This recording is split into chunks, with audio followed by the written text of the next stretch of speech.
कुरुवंश की उत्पत्ति। पुराणों के अनुसार ब्रह्मा जी से अत्रि, अत्रि से चंद्रमा, चंद्रमा से बुध और बुध से इलानंदन पुरूरवा का जन्म हुआ। पुरूरवा से आयु, आयु से राजा नहुष और नहुष से ययाति उत्पन्न हुए। ययाति से पुरु हुए। पुरु के वंश में भरत और भरत के कुल में राजा कुरु हुए।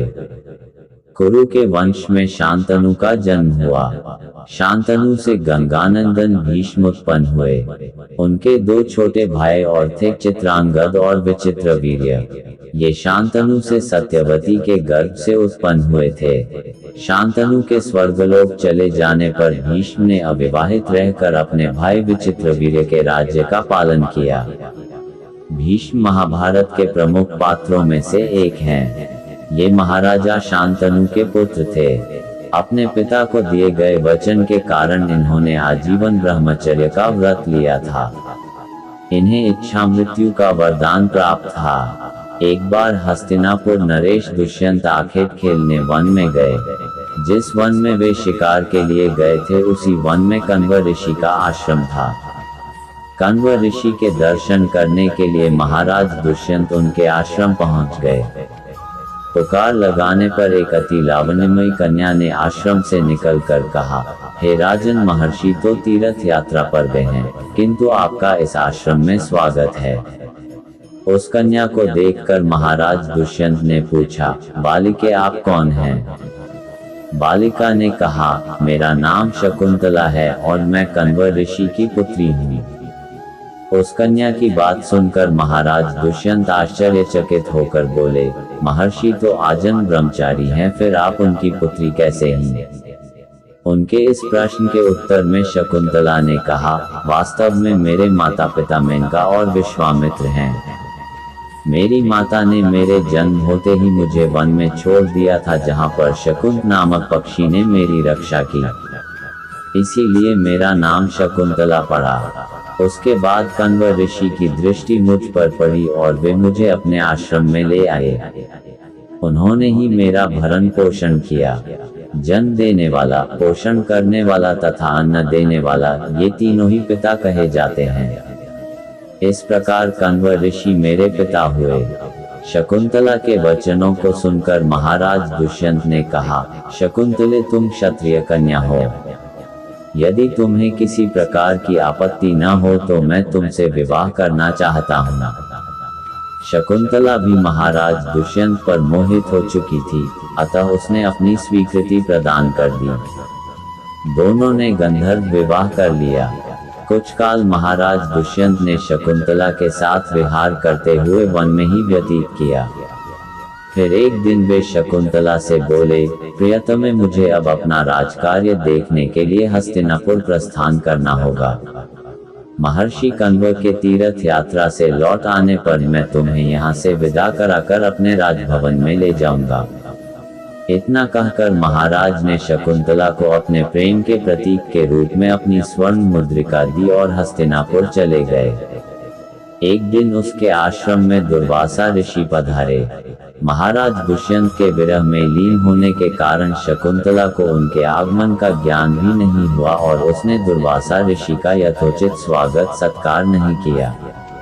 दुर्वासा ऋषि ने इसे अपना अपमान समझा और क्रोधित होकर बोले, बालिके, मैं तुझे शाप देता हूँ कि जिस किसी के ध्यान में लीन होकर तूने मेरा निरादर किया है, वह तुझे भूल जाएगा।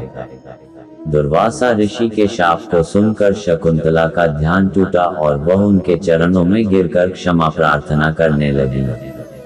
शकुंतला के क्षमा प्रार्थना से द्रवित होकर दुर्वासा ऋषि ने कहा, अच्छा, यदि तेरे पास उसका कोई प्रेम चिन्ह होगा तो उस चिन्ह को देख उसे तेरी स्मृति हो आएगी। महाराज दुष्यंत से विवाह से शकुंतला गर्भवती हो गई थी। कुछ काल पश्चात कण्व ऋषि तीर्थ यात्रा से लौटे, तब शकुंतला ने उन्हें महाराज दुष्यंत के साथ अपने गंधर्व विवाह के विषय में बताया।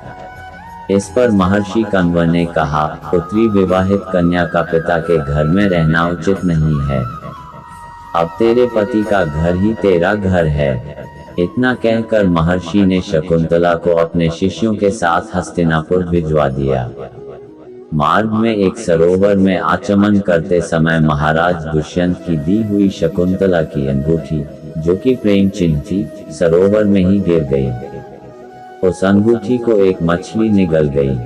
महाराज दुष्यंत के पास पहुंचकर कण्व ऋषि के शिष्यों ने शकुंतला को उनके सामने खड़ी करके कहा, महाराज शकुंतला आपकी पत्नी है, आप इसे स्वीकार करें।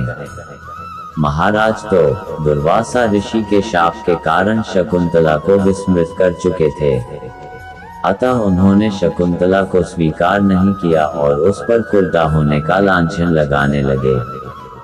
शकुंतला का अपमान होते ही आकाश में जोरों की बिजली कड़क उठी और सबके सामने उसकी माता मेनका उसे उठा ले गई। जिस मछली ने शकुंतला की अंगूठी को निगल लिया था, एक दिन वह एक मछुआरे के जाल में आ फंसी। जब मछुआरे ने उसे काटा तो उसके पेट अंगूठी निकली। मछुआरे ने उस अंगूठी को महाराज दुष्यंत के पास भेंट के रूप में भेज दिया। अंगूठी को देखते ही महाराज को शकुंतला का स्मरण हो आया और वे अपने कृत्य पर पश्चाताप करने लगे। महाराज ने शकुंतला को बहुत ढूंढवाया किंतु उसका पता नहीं चला। कुछ दिनों के बाद देवराज इंद्र के निमंत्रण पाकर देवासुर संग्राम में उनकी सहायता करने के लिए महाराज दुष्यंत इंद्र की नगरी अमरावती गए। संग्राम में विजय प्राप्त करने के पश्चात जब वे आकाश मार्ग से हस्तिनापुर लौट रहे थे तो मार्ग में उन्हें कश्यप ऋषि का आश्रम दृष्टिगत हुआ। उनके दर्शनों के लिए वे वहां रुक गए। आश्रम में एक सुंदर बालक एक भयंकर सिंह के साथ खेल रहा था। मेनका ने शकुंतला को कश्यप ऋषि के पास लाकर छोड़ा था तथा वह बालक शकुंतला का ही पुत्र था। उस बालक को देखकर महाराज के हृदय में प्रेम की भावना उमड़ पड़ी। वे उसे गोद में उठाने के लिए आगे बढ़े तो शकुंतला की सखी चिल्ला उठी, हे भद्र पुरुष, आप इस बालक को न छुएं अन्यथा उसकी भुजा में बंधा काला डोरा सांप बनकर आपको डस लेगा। ये सुनकर भी दुष्यंत स्वयं को न रोक सके और बालक को अपने गोद में उठा लिया। अब सखी ने आश्चर्य से देखा कि बालक के भुजा में बंधा काला गंडा पृथ्वी पर गिर गया है। सखी को ज्ञात था कि बालक को जब कभी भी उसका पिता अपने गोद में लेगा वह काला डोरा पृथ्वी पर गिर जाएगा। सखी ने प्रसन्न होकर समस्त वृतांत शकुंतला को सुनाया। शकुंतला महाराज दुष्यंत के पास आए। महाराज ने शकुंतला को पहचान लिया। उन्होंने अपने कृत्य के लिए शकुंतला से क्षमा प्रार्थना किया और कश्यप ऋषि की आज्ञा लेकर उसे अपने पुत्र सहित अपने साथ हस्तिनापुर ले आए। महाराज दुष्यंत और शकुंतला के उस पुत्र का नाम भरत था। बाद में वे भरत महान प्रतापी सम्राट बने और उन्हीं के नाम पर हमारे देश का नाम भारतवर्ष हुआ।